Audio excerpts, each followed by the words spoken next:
Thank you so much for watching this video. It's my first of many, I hope, and it's called Second Chances.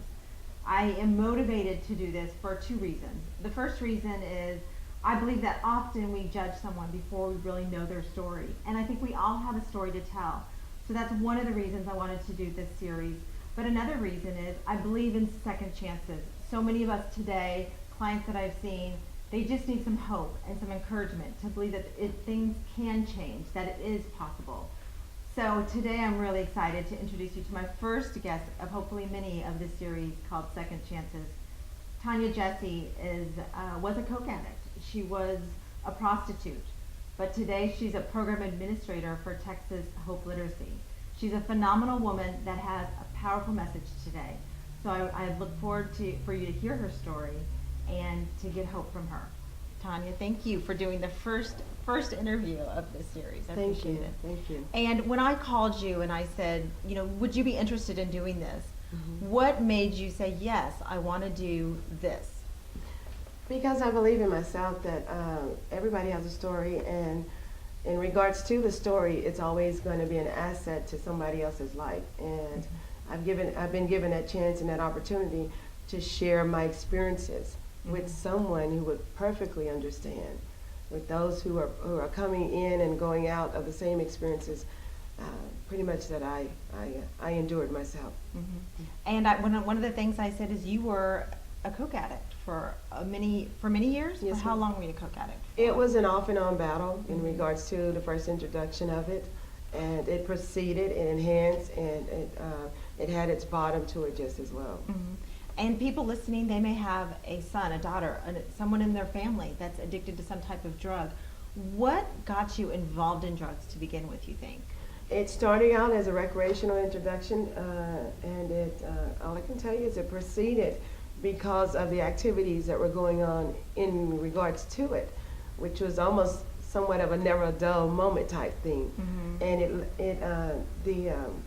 the experience of the euphoria of itself, and not only that, the excitement of the other activities that were going on that were involved in it.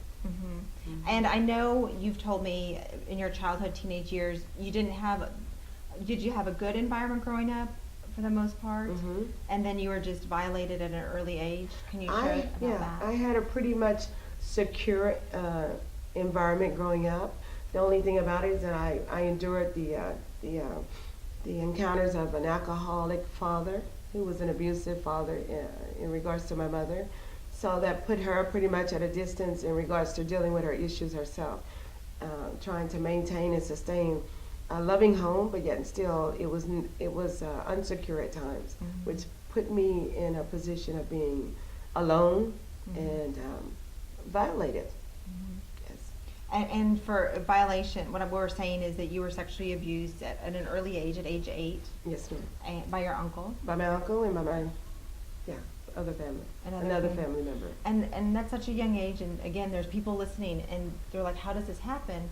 What would you give advice for people that don't want that to happen to their children?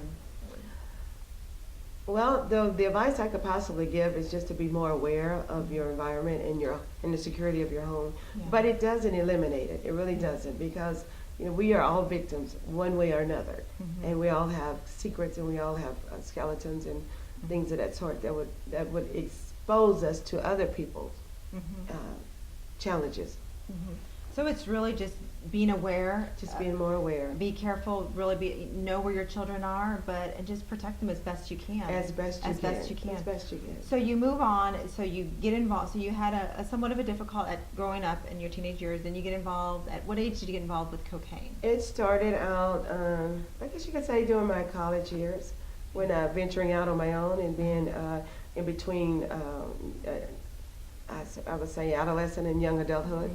And so you're experimenting with life, and life is presenting a lot of choices that are aware and some of them are not aware of. And could you have stopped? What could have made you stop, or was that even a possibility once you got involved with cocaine? Probably the right influence to come along. Other than that, you're just following what you think is a path of not being harmful, doesn't have any depth to it, a path that's trustworthy, especially with the people that are around.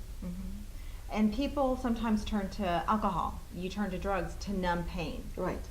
Was that for you? Was initially the drugs, was it recreation or was it to numb past pain for you? It started out recreational. Yes. And then it subsided to being a sedative method to the pain that you're starting to experience. So it's a great escape for you. It was a great escape. Great escape. And so here you are for how many years a cocaine addict? When I calculated, it was an off and on experience of about 17 years. 17 years. And then you get involved with prostitution at about what age? What drew you to that? Later, earlier 30s, I guess you could say. Okay. And is it, how would someone get pulled into that direction? Did it just happen one day? You said, how does that happen? Once you start dipping and dabbling with an addiction, you find that goes along with the territory automatically. And it results that, say like I was saying before, it starts off as being, self-supported and independent, true enough, but eventually your sources run out. And so you find yourself advancing to the next stage of an addiction, which is becoming supportive of the habit that has occurred. It's gone from one phase, one stage to another, and now it's more demanding. And quite naturally, like they say, when you first start, the euphoria about it is not there anymore. So you're not only chasing that first high, experience, you're also chasing a survival tactic now. And was it helpful when you're when you were involved in prostitution? Is it a way to escape also what you're doing, or is it just mainly it was a way of provision? Provision. Okay. So you were a prostitute for about 17 years, right? I guess you could say within that, I guess you could say 10 years of it. So at what moment did you say, okay, I can't do this anymore, I'm done? What changed for you in your life? What was the turning point? What changed was I came to a realization that I had nothing. I lost basically everything. I was not qualified society-wise. I had experienced incarceration. And then the main thing that really came to me was that I was a mother. And I had lost the opportunity of fully being involved in someone else's life, that where love was actually at. And so it came to me that if I didn't do anything right now at that moment, then I was going to lose the whole concept of my life, period, because I had fallen into a trap. And true enough, when it's like when I finally made that decision, a door opened up on the inside, and I was able to follow that light that was trying to shine through. Something just clicked. Something clicked. opened up, Yes. and it's like your spirit just lit up and Yes, said, yes. "Yes, this is the way." That's right. That was the way for you. And then at that moment, when you made that mind change, that altering mind change, I think your life changed, and then things happened. Things happened. Share with everybody what changed when you made the decision to change. What changed in your life? I believe that God meets us right where we are, and He gives us a split second, right then and there, a conscious decision of what we're going to do to make a decision. And once that decision is made, there is an opening, and that's exactly what I experienced. I could see light at the end of my tunnel. Now, I wasn't quite there. I still had a little bit of a journey to go in order to get there, but with a made-up conscious mind, it led me to that direction. And as I went through the last part of my incarceration into another destination, there was a persistence, there was a determination, there was a goal, there was a purpose, there was a desire. And standing and following on that is what led me out of it, I guess you could say. Because there's like the process of you going into it, there's a process of coming out of it also. And it takes your mindset that I can do it. And for you, it was, God can help me through this. He's showing me the way. I see the light. It's going to be work, but I'm not going to give up. Exactly. And here you are now. How many years sober? 3 years, going on 3 years. That's awesome. 3 years, That's yes awesome. it is. Think about all you've been through, and to say that, and to say that with light, and there's light in your eyes. Yes, That's an awesome. Exactly, That's exactly. awesome. How God can turn your life around at any age. At any age. At any age. At for any you, age, yeah. yes. So what is your message right now for people listening? They're hearing just a little bit of your story. It's so much. There's so much more to your story and where you're at. Yes, it is. What message you want to give to people about second chances? I want to tell you that there is something called second chance. We may not fully recognize it, true enough, but there is something called a resurrection also.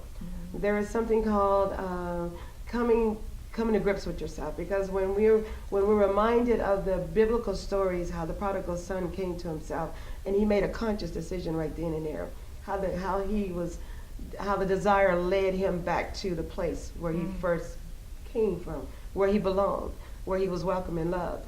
And then when we come to that point, we realize that there is such thing called mind over matter.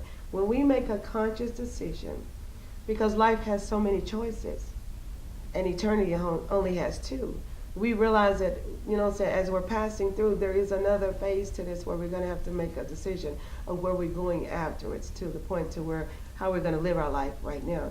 And our lives consist of having bad experiences and living off that and dying in it, or we can change it around and have the betterment and the life of abundance, true enough.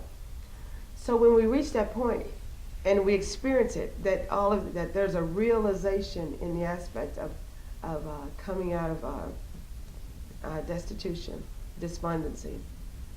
Yes, and we stand on that, and we never give it a second thought of it ever turning around. So we use those experiences as a lifeline to those who are left behind, as far as reaching out. Yeah. And when I'm hearing you talk, to see you now and to hear you speak of what you just said, I would think you feel and have experienced the grace of God, of forgiveness and love and compassion.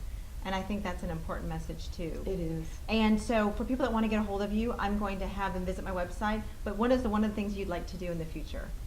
I'd like to continue my I guess you could say my routine, my purpose, my desire, reaching out to those and speaking to those mainly.